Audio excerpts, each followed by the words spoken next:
The father and son are running away from strange creatures that want to get rid of them. What exactly is happening? And what kind of creatures are these? How did they appear on Earth? This is what we will find out on day 89 of the creature's appearance. They are in an abandoned store, walking on their tiptoes, and they are avoiding making any noise, even communicating with each other through sign language. The older daughter has hearing problems and wears a hearing aid. She goes to her younger brother, trying to stop him from making any noise. While he's about to pick up his toy before it falls to the ground, she quickly runs to catch it because if it falls, it will make a sound. However, when the boy activates the toy, it does make a sound, so the father quickly runs to him and removes the batteries from the toy. But when the older sister notices that her brother is upset, she gives him the toy back, but without the batteries. But before they leave, the child secretly takes the batteries without anyone noticing. They walk barefoot on the sand, and of course they do this, so their footsteps don't make any sound. Suddenly, they hear the sound of the child's toy. However, the older sister doesn't notice or hear anything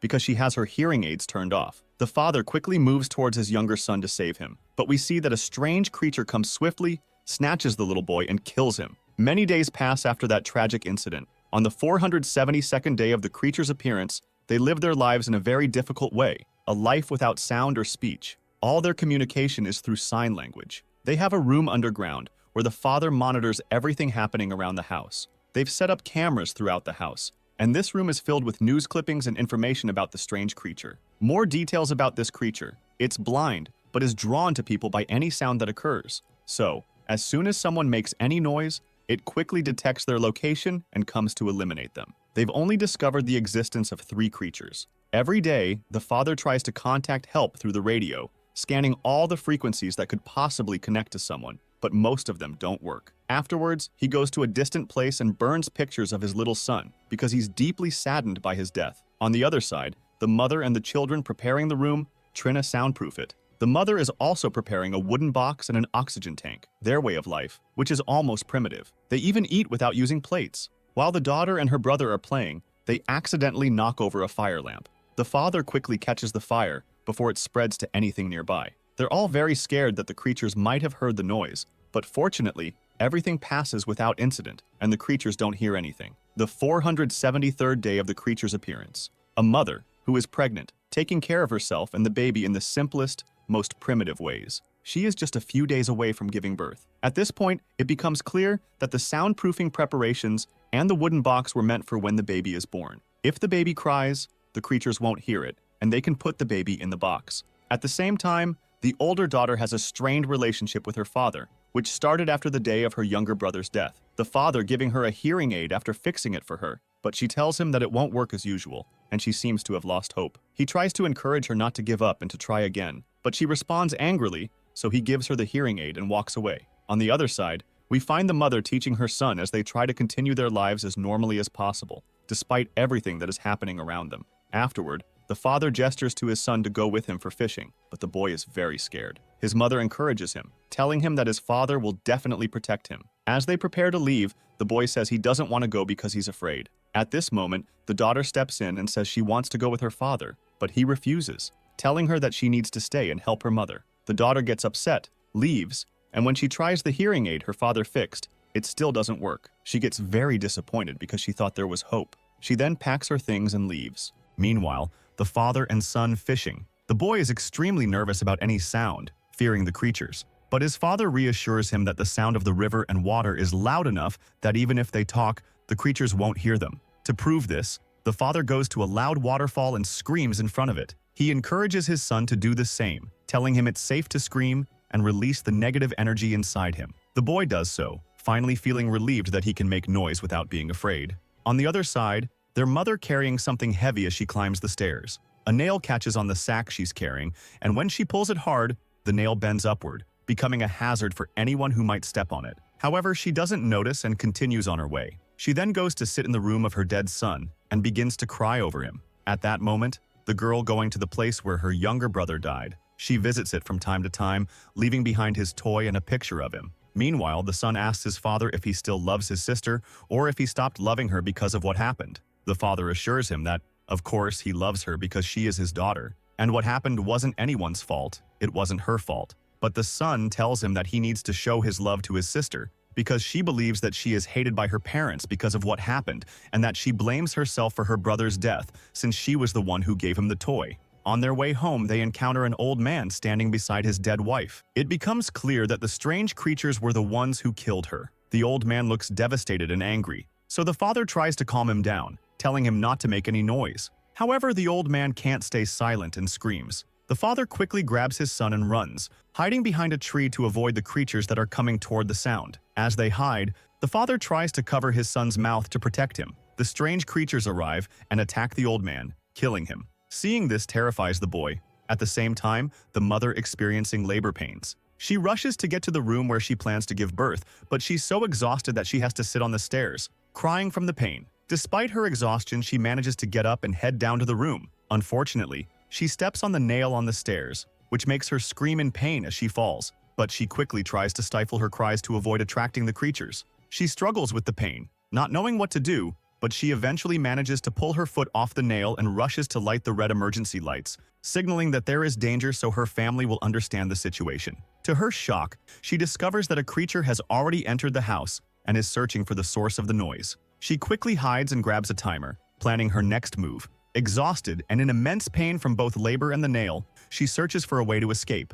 Her husband and son, seeing the red lights outside, realize something is wrong. The mother hides from the creature, but it follows her into the room. These creatures have an eerie appearance and rely on their hearing to detect any sound made by humans. Suddenly, the timer goes off. This was her clever trick to distract the creature with the alarm, giving her time to escape. As she sneaks out, she notices another creature upstairs and quickly hides again, terrified. Outside the house, the father gives his son a rocket and tells him to go far away and set it off to distract the creatures, allowing his mother to give birth without being heard. The father encourages his son, and the boy runs quickly, following his father's instructions. Meanwhile, the mother makes her way to the bathroom, sitting in the tub, crying from the pain, and trying to give birth naturally without making a sound. She's incredibly scared of the creatures inside the house, which are listening for any slight noise to attack. She's particularly afraid because she knows that once she gives birth, the baby will cry, making noise. But she tries to stay strong and not attract attention. At the same time, her son successfully launches the rocket,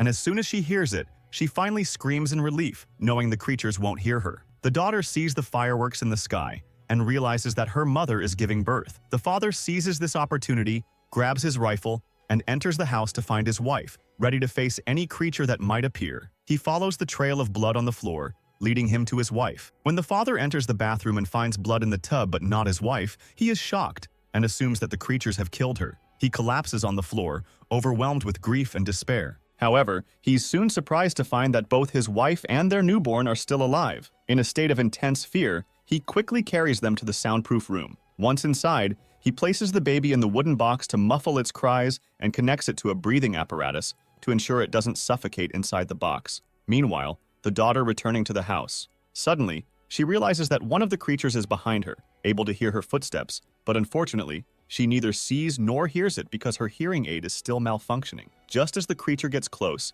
she hears strange vibrations from her hearing aid, indicating the creature's proximity. Surprisingly, the creature is also affected by these vibrations and retreats, seemingly in pain. The vibrations then subside, and the daughter remains unharmed. The mother, feeling extremely exhausted, dreams about the day her young son died. She wakes up startled, but her husband reassures her that they are safe in the soundproof room. When she gets up, she realizes that their other two children are not beside her, causing her to panic, fearing something may have happened to them. The father tries to calm her down, assuring her that they are likely safe, though he himself doesn't know their exact whereabouts. She tearfully pleads with him to find and protect them, saying she can't bear to lose another child. She makes him promise that he will do everything to protect them. The father, confident in his daughter's intelligence, believes she can hide and protect herself. Meanwhile, their daughter is walking until she finds a flashlight on the ground, the one her brother had. When she picks it up, she is surprised to see her brother, who grabs her hand and hugs her. They are relieved and happy to have found each other again.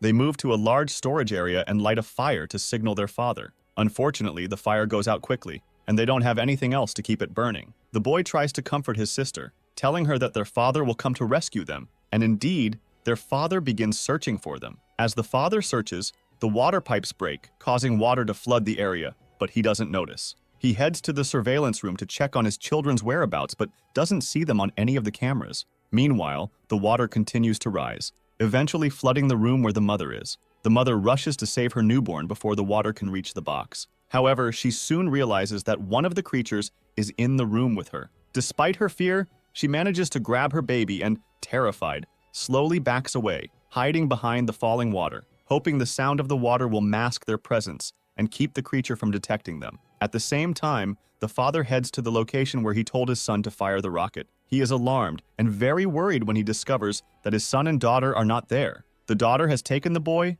and is trying to escape, insisting that they can't stay in that place. The boy tries to convince her to wait, believing their father will come and rescue them. However, the daughter is very upset and believes that their father wouldn't save her, thinking he doesn't love her. Suddenly, the boy falls from the roof of the storage building, making a loud noise that attracts the creature in the mother's room. The creature quickly leaves the room and moves toward the sound. At the same time, the father hears the noise, sees the creature rushing toward the source of the sound, and realizes that the creature is heading towards his children. He becomes extremely fearful for their safety, knowing the creature is definitely on its way to them. During this time, the boy falls into a pile of food and is unable to free himself. His sister quickly goes to help, but she gets trapped by an iron door. The boy manages to reach her and pull her out, and they both try to stay silent to avoid attracting the creature. Unfortunately, the creature follows them and they use the iron door to protect themselves. The vibrations from the girl's hearing aids start affecting the creature, causing it distress. The creature eventually breaks through the iron door and escapes,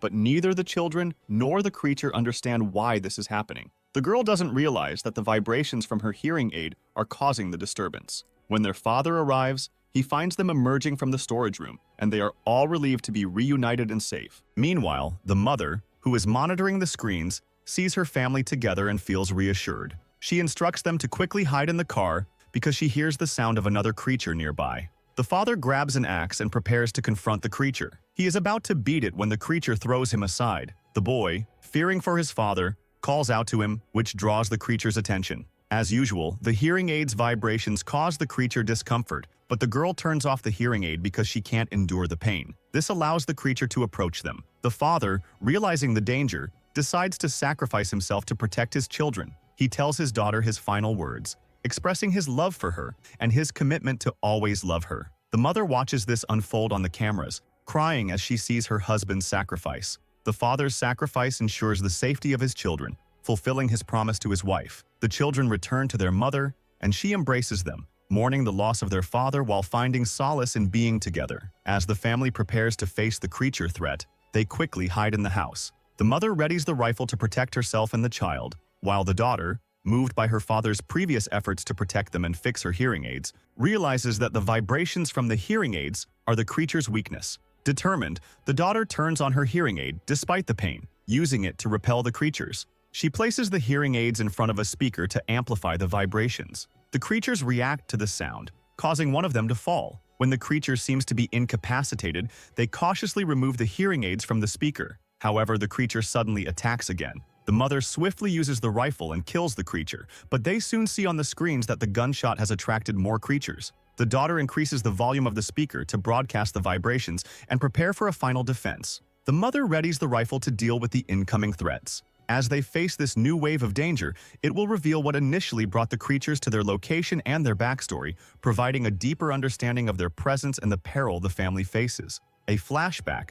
On the first day the creatures appeared on Earth, everything started out normally. Lee was attending his son's baseball game, and the whole family was there to support him. His friend, Emmett, and his son were also at the game. Suddenly, a huge fireball descended from the sky, causing everyone to panic and run back to their homes. Lee and his daughter, Reagan, hurried to fetch their car from the street behind.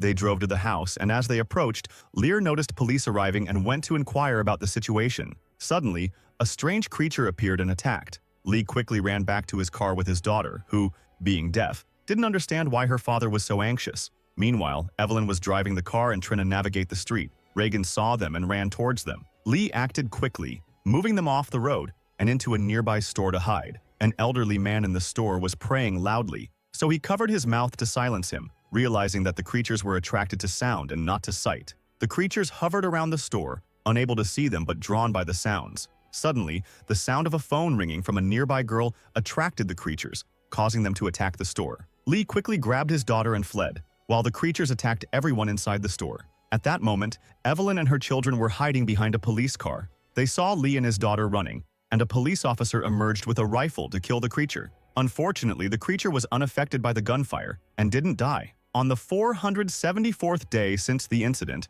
Evelyn and her children are leaving their home to move to a safer place. This is after the monsters killed Lee the previous day. Before they leave, Evelyn retrieves a wooden box and an oxygen tank, while Reagan prepares a map, compass, and other supplies to help them navigate. They travel in a straight line across the sand until they reach an abandoned place. Evelyn enters cautiously but quickly realizes she is caught in a trap. She warns her children to run, and they escape as a sniper watches them from above. Unfortunately, while Marcus is running, he gets trapped by an iron snare and cries out in pain. Evelyn pleads with him to stay silent to avoid attracting the monsters. Despite her efforts, a monster hears the noise and comes to attack them. Reagan uses the loudspeaker to distract the monster, and Evelyn seizes the opportunity to shoot it and kill it. They then drag Marcus into an abandoned building. Suddenly, a masked man appears and pulls the woman into a soundproof storage room. The man, who is revealed to be Lee's friend, Emmett, warns them that they can't stay there long as there is no food or water. Evelyn, recognizing his voice, asks to see his face and learns that he is indeed her husband's friend. She shows him her newborn baby to appeal for help. He opens the storage room door after hearing a beeping sound, and they all exit. Evelyn and Marcus stay inside the storage room to tend to Marcus's injured leg, knowing that no monsters will hear them if he remains quiet. Afterward, they leave and ask Emmett about the device they have, which turns out to be a loudspeaker, emitting high-frequency sounds that kill the monsters. He reveals that his family died, and he has been surviving alone ever since, trying to protect himself and continue his life. After hearing music broadcasting on the radio, Marcus and the others realize that there must be other survivors, as they believe these broadcasts are being sent by someone else. However, Emmett, frustrated and disbelieving, insists that no one else is alive and leaves, telling them they must leave the next day. At night, Reagan speaks with her brother, explaining that the music is not just a broadcast but a signal indicating they should find the station that's broadcasting it. She reveals that she has located this station on an island close by,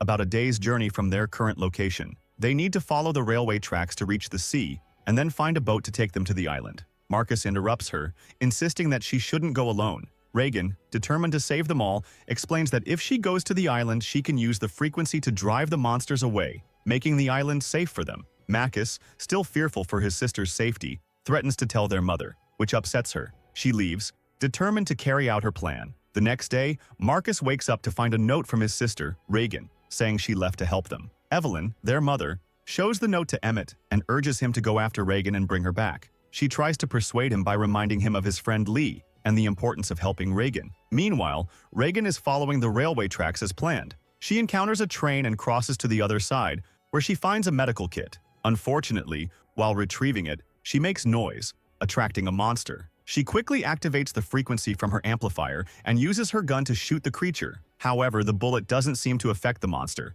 which continues to advance. At the last moment, Emmett arrives and shoots the creature, killing it. They escape quickly, fearing that the gunshots may attract other monsters. Emmett insists that Reagan should return with him to her mother, but she refuses, saying she needs to find a solution and that he should help her to avoid dying like his family did. Emmett, moved by her words, agrees to help. Later, Reagan wakes up to find that her equipment and Emmett are missing. She initially thinks Emmett betrayed her and stole her equipment, but it turns out that Emmett had only gone to find a boat and took the equipment with him for safety. He successfully finds a boat and prepares to continue their journey. On the other side, Evelyn notices that her son's oxygen tank is empty. She calmly goes out to find another one, assuring Marcus that she will return soon. Marcus is very frightened and pleads with her not to leave him alone, but Evelyn comforts him, saying she will only be gone for an hour. Meanwhile, Emmett and Reagan reach the boat they found, but sense movement and noise. Emmett readies his gun, anticipating trouble. They come across a young girl sitting alone on the ground. Emmett approaches to help her, but the girl attacks him, tying a rope around his neck. The rope is connected to a large net with bells that make noise, attracting a group of men who try to rob them. At the same time, Marcus leaves the storage area and sees a decayed corpse, which frightens him and causes him to fall, making a loud noise. He runs back to the storage area, grabs his brother's oxygen tank, and tries to get back inside, but the door locks behind him, trapping him inside. Evelyn arrives with 2 oxygen tanks but realizes there are monsters around. She quickly devises a plan, noticing a gas leak. She shoots at the gas, causing an explosion that attracts the monsters away from her children. The explosion manages to distract the creatures, giving Evelyn a chance to protect her children and return to them. Emmett and Reagan discover that the men who attacked them were not just thieves but also wanted to kidnap Reagan. Emmett signals to her to hide in the water, and he fights off the attackers. However, the creatures start attacking them, so Emmett and Reagan jump into the water to escape. Emmett realizes that the monsters can't swim and are reluctant to enter the water.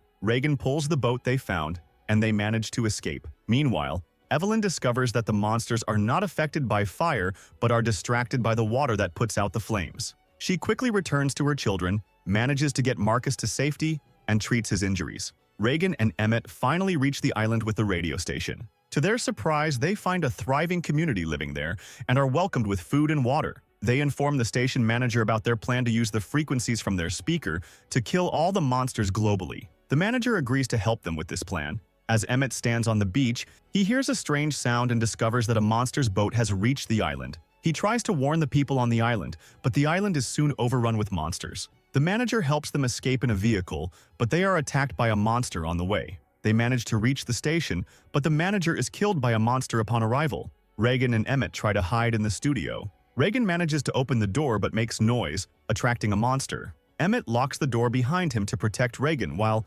Evelyn, who thought the coast was clear, realizes that monsters are still nearby. She returns to the storage room, where a monster attacks her. Reagan manages to broadcast the speaker's frequencies worldwide, and Marcus bravely confronts the monster with a gun, while Reagan beats it with a sharp object. Their efforts succeed in killing all the monsters globally. Evelyn and Emmett are proud of the children's bravery. The movie's second season ends. Stay tuned for the third season, which will be released soon. If you liked the summary, don't forget to give us a like to support us, subscribe to the channel, and turn on notifications to receive all the new updates when we upload the next part.